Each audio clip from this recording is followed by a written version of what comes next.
9. 9 geologists, climbers, and graduate students. We were not thrill seekers. We were here in Alaska's Chugach Mountains to map rock formations, to read history written in ice and granite. This was our 7th day. We had set up camp on an exposed ridge, a conscious decision. Grigori, our team leader, had pointed it out.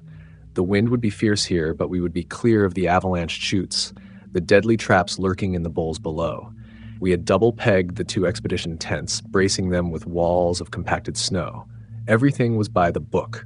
Inside, the air was thick with the smell of breath and damp nylon. We ate dinner, mostly in silence, the comfortable silence of people accustomed to each other's company in harsh conditions. Elena and Ivan were playing a game of chess on a spread-out map. David was meticulously writing in his leather-bound journal. I was trying to warm my toes in my double-layer sleeping bag. Outside, the wind had begun to whine, but it was a familiar sound. It was the white noise of isolation. I had drifted off to sleep. The sound that woke me was not an explosion. It was a subsidence, a low, heavy crunch, like a giant rolling over in his sleep. Instantly, the weight was upon me. The fabric wall of the tent, which had been inches from my face, was now pressing against my chest. The air was squeezed out of the tent in a sudden whoosh. The darkness became absolute. Someone was screaming, perhaps Elena. Avalanche, Grigori's voice cut through, strained but controlled. A slab. We are buried. I felt the panic rise in my throat, cold and fast. We were trapped. The tent, our sanctuary, had become a canvas coffin. Knives, David yelled. Find the knives. I fumbled in the dark, my hand hitting Ivan's back. He was pushing up against the fabric, groaning. The weight of the snow was enormous. Not enough to crush us, but enough to imprison us. And then it began. It was not the wind. The wind howled, but this was something else. It was a pressure, a low-frequency hum so deep I didn't hear it with my ears. I felt it in my chest, a deep, penetrating vibration that rattled my teeth. It was like someone had put a colossal diesel engine inside my skull. I put my hands over my ears. It did no good. It wasn't coming from outside. It was inside us. The panic in the tent changed. It was no longer the rational fear of being buried alive. It became ugly. Stop it, Ivan mumbled, his voice hoarse. He wasn't talking to us. He was talking to something. Please stop. The hum worsened. It was a physical pain. An intense nausea washed over me. The cramped tent suddenly began to feel like it was shrinking. I felt like 1,000 insects were crawling under my skin. It's out there, Elena whispered. Her voice fractured. It's on the tent. It's pressing down. It's just the snow, Elena, I tried to say, but my voice was shaking. I didn't believe my own words. The vibration felt alive. It's Wansin, David shrieked.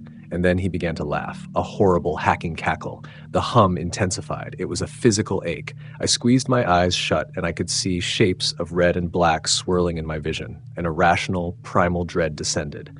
The fear of the dark, the fear of being trapped, enveloped my mind.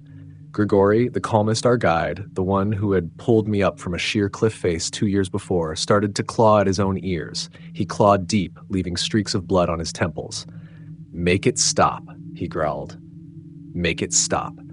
Then David moved. He had his knife. Get out, he screamed, and he plunged the knife upward into the dark where he thought someone was. The blade grazed my shoulder. It was a chain reaction. Our sanity, stretched thin by the confinement and the unbearable acoustic pressure, finally snapped. They were no longer trying to survive. They were trying to escape the mousetrap in their heads. Ivan started tearing at the fabric with his bare hands. Elena was screaming a monotone note. Someone in the next tent was screaming too. They were tearing their tent apart as well. They were not men anymore. They were caged animals. They ripped a hole in the side of the tent, where the snow cover was less thick. A blast of icy air and snow poured in. David was the first one out. He was wearing only his thermal underwear. He had no boots. He scrambled out and stood up. For a second, he stood there, a black silhouette against the white storm. Then he started to run. He didn't run downhill toward the tree line. He ran toward the summit, into the teeth of the strongest wind. Elena followed. She didn't even run. She simply walked, zombie-like, into the blizzard, her hands hanging limp at her sides. Ivan, Mikhail, Zoya. One by one, they climbed out of the tattered remains of the tents, barefoot on the ice, and scattered into the void, as if the tent itself was the source of the horror, as if they would rather freeze to death than endure that vibration for one more second. I was the last one in my tent. The hum was still there, but with the canvas ripped open, it seemed to have weakened slightly. The icy wind shocked my brain back to awareness. I did not run. I fumbled in the dark, my hand finding my boots. My fingers were stiff and clumsy. I couldn't get them on. I didn't have time. I grabbed them, along with my heaviest parka. I crawled out of the wreckage of the tent. The wind was so fierce it nearly knocked me down. The temperature was -40. The cold was not a feeling. It was a weapon. My skin felt like it was on fire. I couldn't see any of them. They had vanished into the storm. I could only hear the wind, and beneath it, faint, the hum. Its source seemed to be the ridge above us. A Kármán vortex, perhaps, the wind blowing over a rock outcropping at the perfect resonant frequency to shatter the human mind. I did not run toward the summit. I turned my back to the sound. I fell, and I slid. I crawled, dragging my boots and parka, downhill, toward the solitary line of trees I remembered seeing a mile away. I don't know how long I traveled. Time lost all meaning. I only knew I had to move.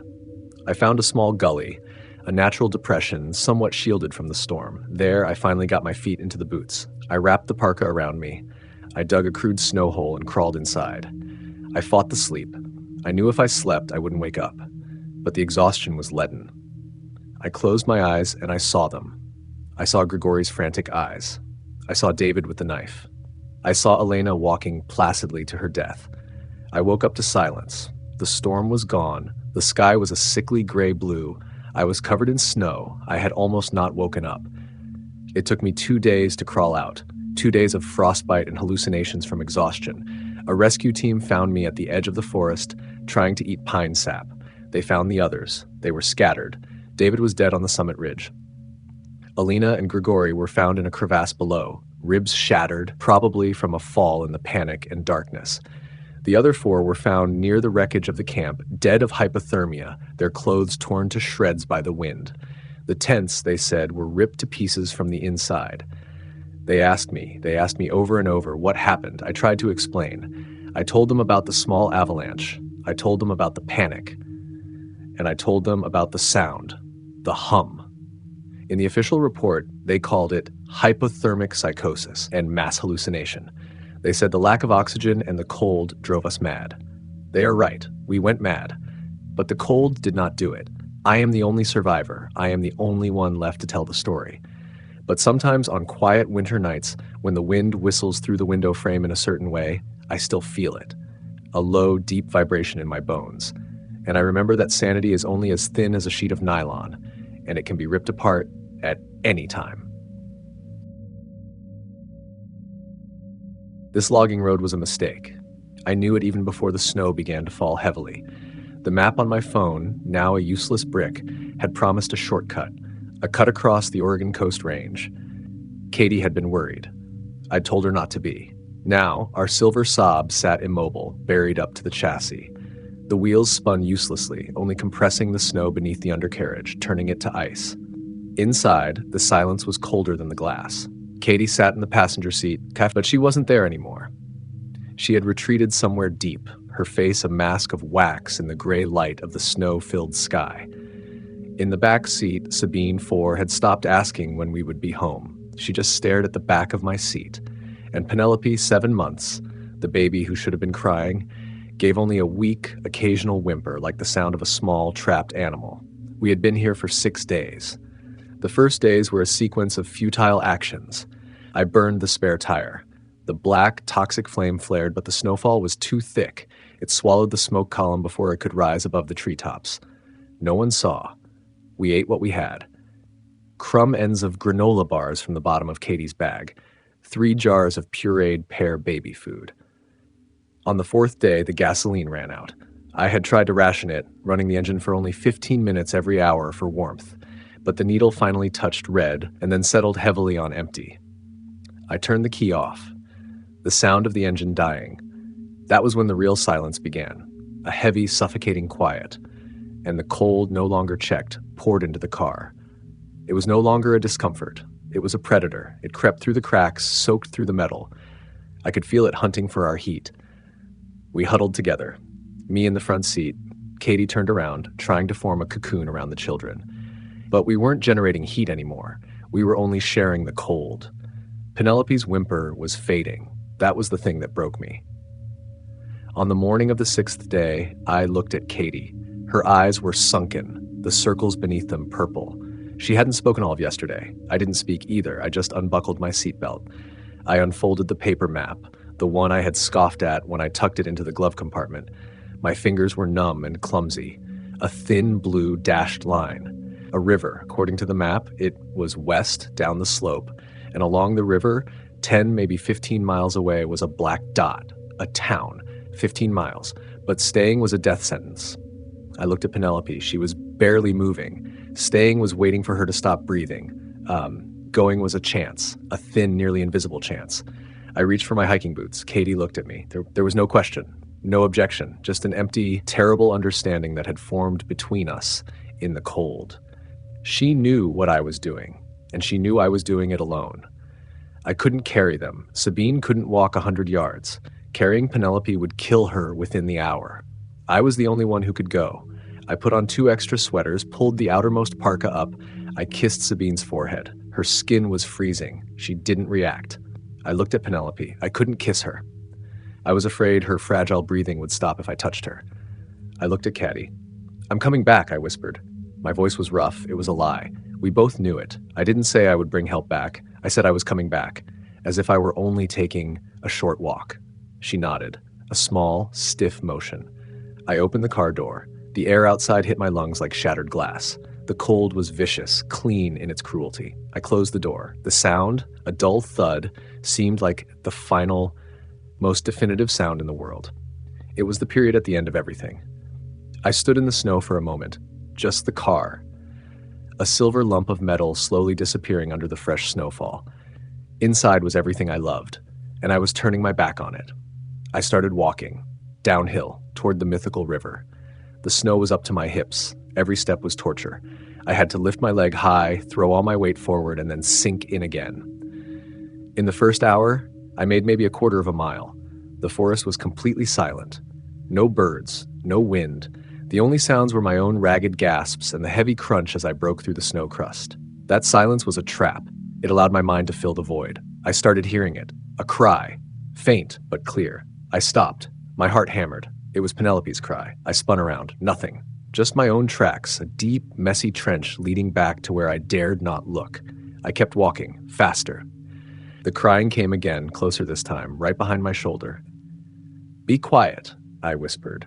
But it wasn't quiet. It followed me. A persistent auditory phantom reminding me of what I had abandoned.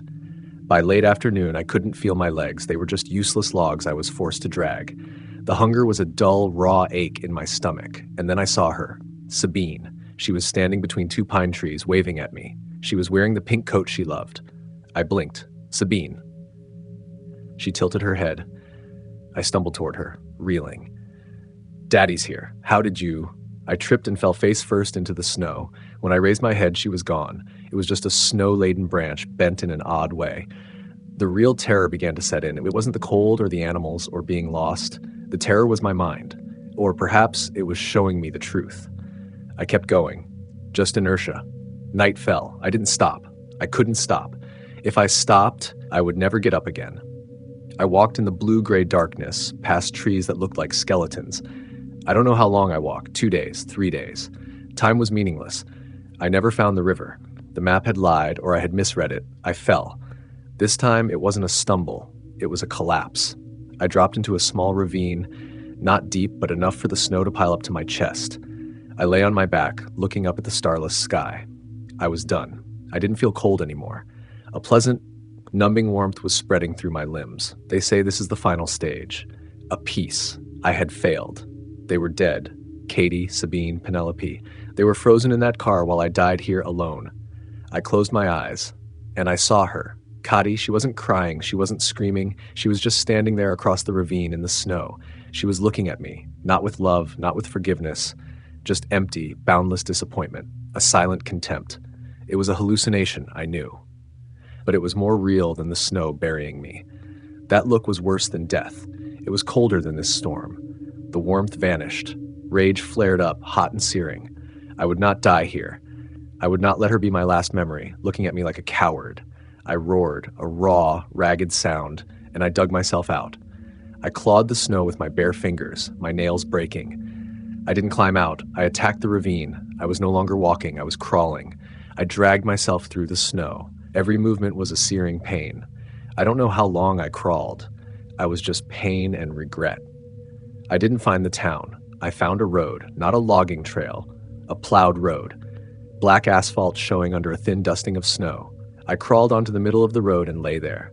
I heard the growl of the engine before I saw the lights. A logging truck. It screeched to a stop just feet away from me. A man jumped out, his face a shadow in the headlights. I tried to speak. My car, my family. That is all I remember. I woke up in a place too bright and too warm. Hospital, the smell of antiseptic. My hands and feet were bandaged, tingling painfully as they warmed up. A police officer sat by my bed. He spoke first. We found them. A helicopter. As soon as you gave us the coordinates, he said. They're alive. All of them. The relief, my tears ran down my cheeks with the joy. They were alive. Katie, Sabine, Penelope. They had survived. The officer said it, his voice full of admiration. You're a hero, sir. What you did, walking out of there. I barely heard him. Later I saw them. Kati walked into the room, assisted. She was gaunt, exhausted, but she was looking at me. We held each other. It was like two skeletons embracing, but two skeletons that had found life again. Everyone called me a hero.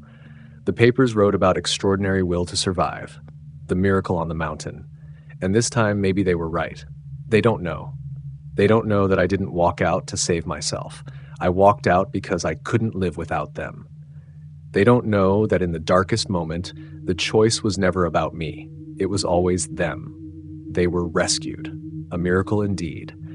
Our survival is a blessing. They said I walked nearly 12 miles. Every time the weather turns cold, I can still feel it, the sense of the snow. But now it is a reminder. I see myself pushing forward, walking through the woods, with the image of my wife and children as the only fire warming me, driving me for one more step, and then another. I survived, and I brought them back. The sea was the color of old metal, gray, heavy, and sluggish. It didn't look like water so much as a sheet of molten lead rising and falling beneath us. I had paid for this passage on the Albatross, a small converted trawler, to go the long way across the North Atlantic. It was a bad decision. There were 4 others. Captain Hendricks, a wiry man with skin like wax paper, his eyes perpetually squinted as if staring into the sun, even when there was none. Silas, the only deckhand, a moving boulder with hands the size of shovels and an uncomfortable silence about him. And the young couple, Mark and Anna. They had boarded in Newfoundland, trying to get home to Ireland the cheap way. They held hands constantly, as if afraid one might blow away. I spent most of my time in my cramped cabin, trying to read. But the screech of the wind and the ceaseless groaning of the hull made concentration impossible. On the 3rd day, the sky didn't darken. It turned white. It didn't begin with rain. It began as a hush, a stagnation in the air. Then the snow started, not flakes, but dry, horizontal streamers of snow whipped by the wind. Visibility dropped to 0. The sea surface disappeared in a white, frothing mess. The Albatross was too small for this. It was lifted and dropped mercilessly. I was on deck, gripping the rail when I saw it. It didn't look like a wave. It looked like a mountain that had decided to move. A black, white-rimmed wall of water, taller than the mast. It hit before Hendricks could scream. I heard the metal tear, a horrible, rending sound. The frigid water slammed into me, ripping my hands from the rail. The ship's alarm sounded, a pathetic, buzzing squeal, and was almost immediately drowned out by the roar of water rushing in below. The ship was listing. Fast. Panic. It was a cold, sharp thing. Silas was already by the self-inflating life raft, his hands yanking the release pin. Hendricks was shouting something at Mark and Anna, who were clutching the cabin door. The raft sprang out with a hiss, a bright orange patch against the gray. Silas jumped in. Hendricks shoved Anna toward it. "Get in," he yelled. I slid across the canting deck, the sea water already up to my knees. I tumbled into the raft, landing on top of Hendricks and Anna. The ship was sinking beneath our feet. Silas was cutting the anchor line with a knife. Mark slipped. He screamed as he slid down the steep deck. Anna cried out. He grabbed the edge of the life raft just as the Albatross went under completely. The ship vanished beneath the frothing waves, dragging us down for a terrifying second. "Pull," Silas bellowed. Silas and I grabbed Mark's arms. He was heavy with water. We hauled him in. He collapsed onto Anna, choking. 5 of us. We were in a flimsy canvas life raft. The albatross was gone. The storm still screamed. The raft was a toy. Waves continuously slopped over the edges, bringing icy water. We could do nothing but hold on. We huddled together for warmth, but there was no warmth to share, just the wet, penetrating cold. Anna died before dawn. She didn't speak. She didn't whimper. She simply stopped shivering. In the faint gray light of morning, I saw her eyes wide open, staring at something I couldn't see. Mark was still holding her, his face buried in her hair. He wasn't crying. He was just still. On the second day, the storm eased. There was only the swell and the cold. It was a different cold now, a sharp, dry cold, made worse by the wind. The problem started with Silas. He was the strongest. He had rummaged through the survival kit. He took the flare gun and the package of nutrient biscuits. They were few. He didn't say he would ration them. He simply kept them. There was a small waterproof tarp in the kit. We had used it to cover Anna. Silas peeled it off her body, ignoring Mark's empty stare, and wrapped it around his own shoulders. Hendricks was too weak to object. He was shivering violently, his lips already a deep purple. I started to watch Silas. He didn't shiver as much as we did. He just sat dry under the tarp and watched. He watched Hendricks. He watched Mark. He looked at them as if they were numbers in an equation, as if they were burdens. The second night was unbearable. The cold was no longer a sensation. It was a pain. Mark began to rave. He started to whimper, and then he began to convulse. He wasn't a large man, but his thrashing rocked the boat dangerously. Water sloshed in, soaking us all again. "Be still," Silas growled, but Mark didn't hear. I drifted into a numb semi-sleep, my head slumped against my chest. I don't know how long I was out. Minutes, maybe an hour. I woke to a violent jolt. Mark was gone. I blinked, trying to comprehend. The space where he'd been sitting, next to his wife's body, was empty. The raft felt marginally more stable. I looked at Silas. He was sitting in his spot, perfectly dry under the tarp. He was chewing, slowly. He was eating one of the biscuits. He saw me looking. He didn't stop. I looked at Hendricks. Hendricks was looking at me. His eyes were red and sunken. Neither of us said a word. The silence was heavier than any storm. The third day. Only 3 of us. Anna's body lay in one corner. Mark's space was empty. Hendricks was failing. I could see it. The skin on his hands was black with frostbite. His breathing was rattling. Silas was still strong. He looked at me. Then he looked at Hendricks. He was calculating. I realized the horror was no longer the ocean. It was no longer the cold. The horror was sharing this 6-foot square space with something that had decided its survival was more important than ours. He wasn't waiting for us to die. He was deciding whether to hasten the process. He needed water. We had some in the survival kit, but he needed food too. Biscuits wouldn't last forever. He looked at me and I knew what he was thinking. Fewer people meant more rations, less weight in the boat. Hendricks moaned, a weak sound. Silas moved. "You're wasting the air," he muttered, his voice raspy. They were the first words he had spoken in more than a day. He reached for Hendricks, his enormous hands outstretched. I didn't think. I acted. I launched myself at him. It wasn't a fight. We were too weak, too numb for that. It was a clumsy, desperate scramble. I grabbed his tarp-covered arm. He roared, more in surprise than pain. We slammed against the side of the raft. It tipped dangerously. Cold water rushed in. Hendricks flopped to the side. Silas was bigger, but I was more desperate. I threw all my weight into him, shoving. The tarp was slippery. He lost his balance. His eyes widened as he fell backward over the edge of the raft. He hit the black, frigid water. He opened his mouth, but the cold shock took his scream. His bright orange tarp ballooned around him for a second, then he went under.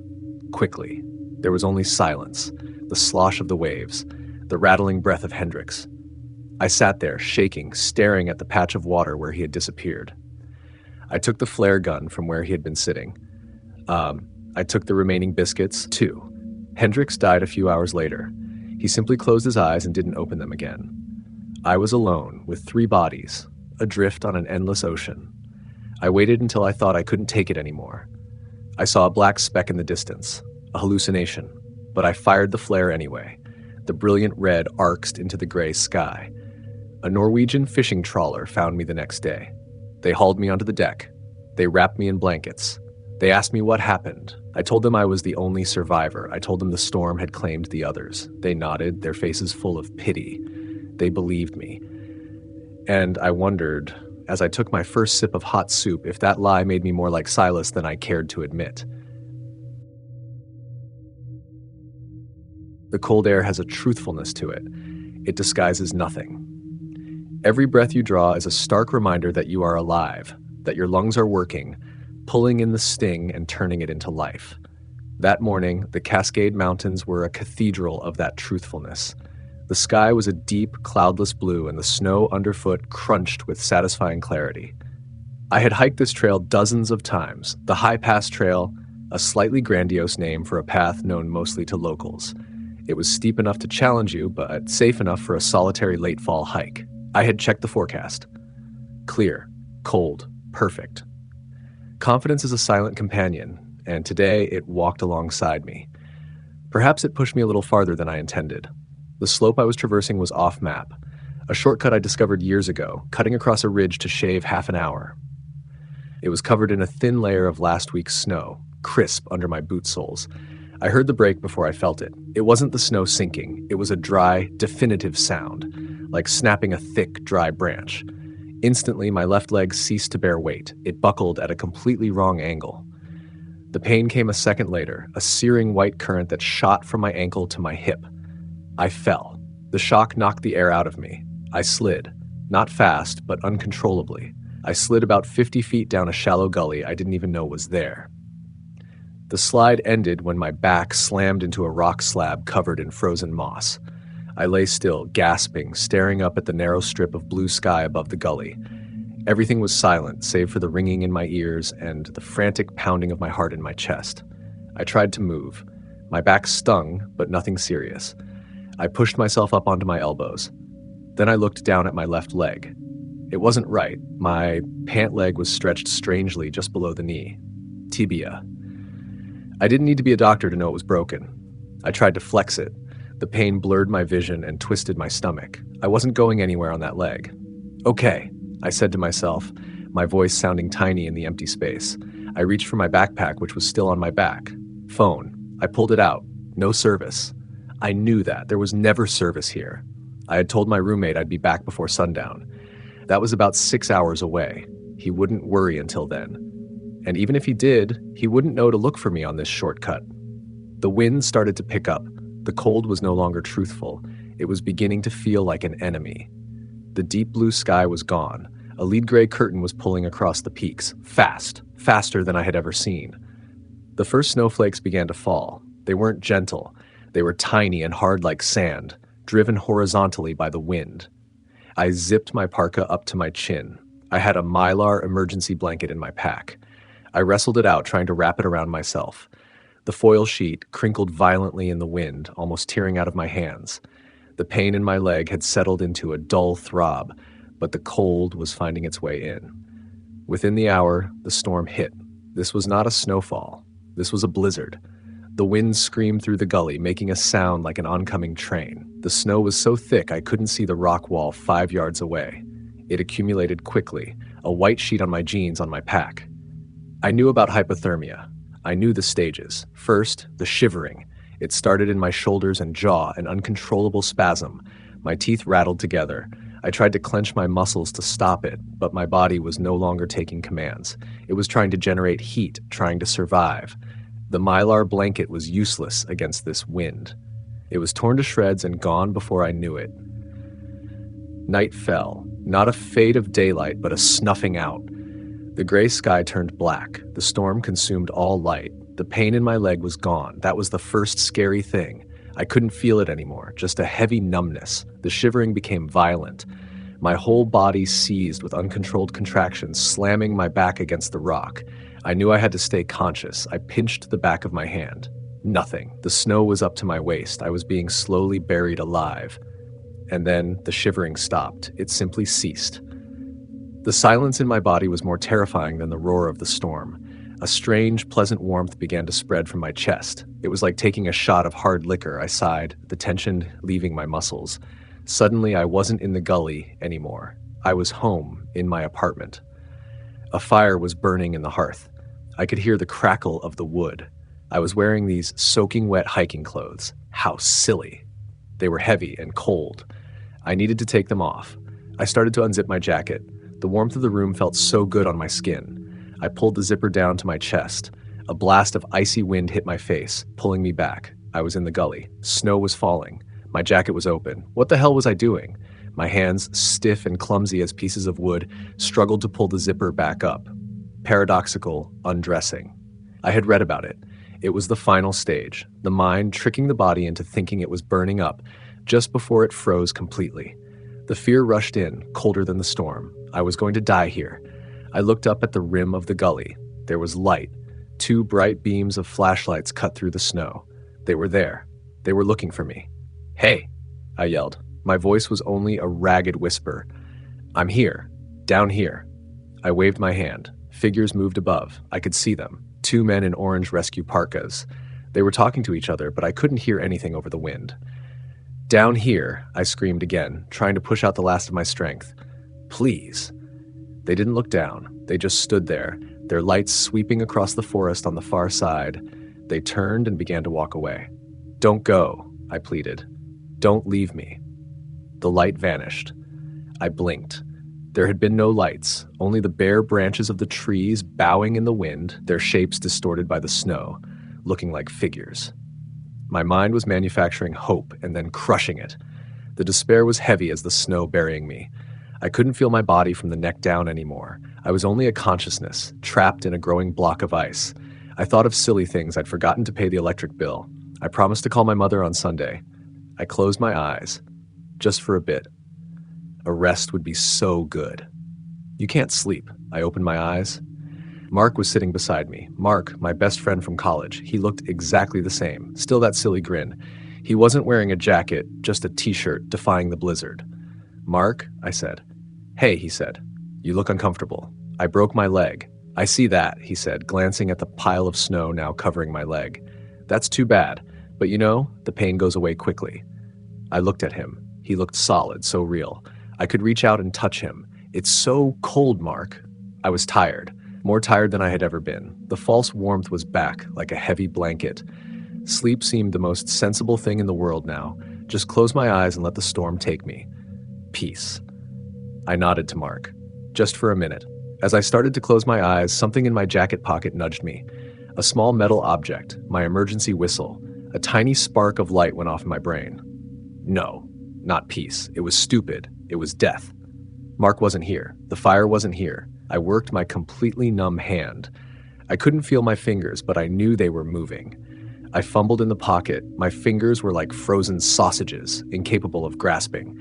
I pressed my whole hand into the pocket, trying to pin the whistle against the lining. I got hold of it. I pulled it out. The metal was so cold I didn't feel it, but I saw it in my hand. I brought it to my lips. My lips were cracked and frozen. I blew. A thin, reedy, piercing sound. It was barely audible above the wind. I blew again, and then again. Each blast took the last of my energy, and then I heard it. It wasn't a hallucination. It wasn't the wind. It was a different sound, a low, mechanical whirring. It was getting closer. The roar of a 2-stroke engine. I opened my eyes. Mark was gone. A single, brilliant beam of light shone directly into my face from the rim of the gully. It was brighter than the sun. "We see him," a voice shouted. The voice was real. "He's down there. Get the ropes." I let the whistle fall from my lips. It dropped into the snow. I stared at the light. I felt no relief. I felt no joy. I felt nothing. I was only tired. I closed my eyes. I woke up to a steady beeping sound. White ceiling, the smell of antiseptic. My skin was tingling and burning, a strange sensation of thawing. My left leg was encased in a huge plaster cast, suspended. A nurse saw I was awake. "Welcome back," she said softly. "You've been with us for a couple of days. Severe frostbite, but you'll keep all your fingers and toes. You're very lucky." I nodded, my throat dry. She kept talking, explaining the surgery, how the rescue team had tracked my whistle. But I wasn't really listening. I was looking out the window, where snowflakes drifted gently outside the insulated glass. They said I survived, but I knew a part of me hadn't. A part of me was still out there, in that gully, buried under the snow, sitting beside an old friend, feeling dangerously warm and peaceful. And I wasn't sure I would ever get that part back. The first sound was not a scream. It was a sudden silence, a pressure drop that made my ears pop. Then came the tearing of metal. I was conscious through all of it. That was the worst part.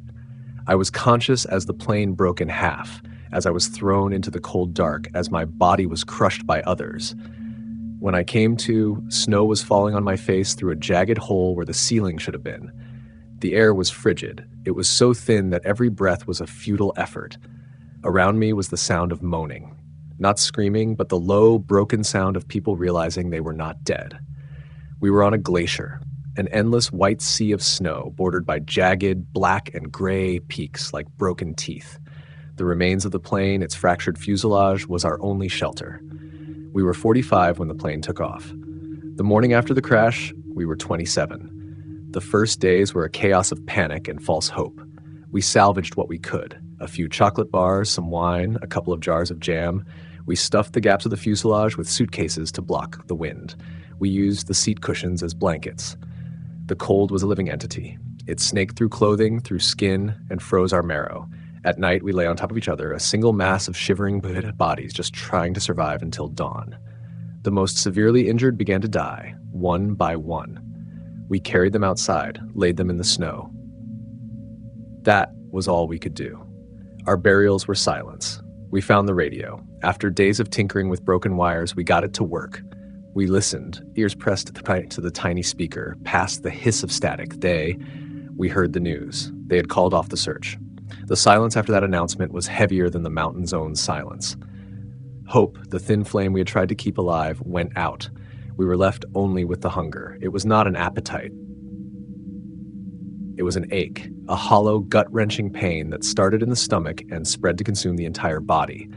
It gnawed at the muscles, blurred the mind. We ate scraps of leather, scraped from the suitcases. We chewed on shoelaces. The snow was our only water. We used shards of metal as mirrors to catch the weak sun, melting the snow into small, filthy sips. The hunger changed us. It peeled away our civilization, layer by layer. We didn't talk much anymore. We just looked at each other, eyes sunken, feral. We looked at each other's biceps, at the calves. We had crossed a line. The discussion was brief, conducted in hoarse whispers in the darkness of the fuselage. Some cried, some prayed, some just stared into the void. We made a pact, the bodies outside perfectly preserved by the snow. They were our friends, they were our teammates, and they were our only hope. I will never forget the moment I held a piece of broken glass. My hand shook, not from the cold, but from something deeper. Disgust battled instinct. Instinct won. We ate in silence. Only the wind howled outside. The food brought no pleasure. It brought only life. It was a mechanical act, a brutal necessity. The taste. I tried not to think about it. I just chewed and swallowed. The guilt came later, at night. As I lay there, body a little warmer, stomach no longer clenched, I saw the faces. I saw their smiles. I heard their laughter from a life before. I wondered if God could forgive us. I wondered if I could forgive myself. An avalanche hit us while we slept. A wall of snow slammed into the fuselage, burying us in complete, suffocating darkness. The roar was terrifying. The snow filled our small space, forcing the air out of our lungs. We were buried alive. For 3 days, we were there, in the dark, breathing in a small air pocket. The panic was a tangible thing. We dug with our bare hands, but the snow was too dense. It was then that the last boundary collapsed. The ones who died of asphyxiation in the avalanche, they were right there beside us, in the darkness. We didn't speak of it. We just did what had to be done. The hunger was darker than the darkness burying us. When we finally dug a small hole to the surface, the sunlight that poured in was blindingly painful. It was like being reborn into an even worse hell. The degradation was not just external, it was internal. The group began to fracture, not with loud arguments, just with looks. Suspicion. Who would be next? Who was the weakest? I looked at the others and I no longer saw friends. I saw survival, and I knew they saw the same in me. Our eyes became empty, like those of cornered animals. We were no longer rugby boys. We were something else, something primitive. I started to fear sleeping. I feared that I would not wake up, or worse, I feared what the others might do while I slept. We had become ghosts haunting our own wreckage. We knew that staying was death. No one was coming for us. If we wanted to live, we had to go ourselves. A party was selected, the strongest. They took the best of the provisions. They fashioned snowshoes from the seat cushions. I was not among them. I was too weak. I stayed behind. I watched them leave. Small black specks against the endless white until they disappeared behind a ridge. 10 of us were left. The days after they left were the worst. The silence became absolute. No more hope for the radio, no more plans to make, just waiting. We waited for death, or we waited for their return. We existed. We did not live. We were just hollow shells, moving slowly, our minds frozen like the landscape. I stared at the pictures I carried. My family, my girlfriend, they seemed to belong to another planet, another species. I was no longer the person in that picture. I don't know how many days passed. Time had lost all meaning. Then one day I heard the sound, not the wind, not the groaning of metal, an engine, faint but real. I crawled out of the fuselage. The bright sun was nearly blinding. The sky was cruelly blue, and I saw it, a helicopter. It was not a hallucination. It was flying low, following the valley. I waved. I screamed, but my throat only produced a croak.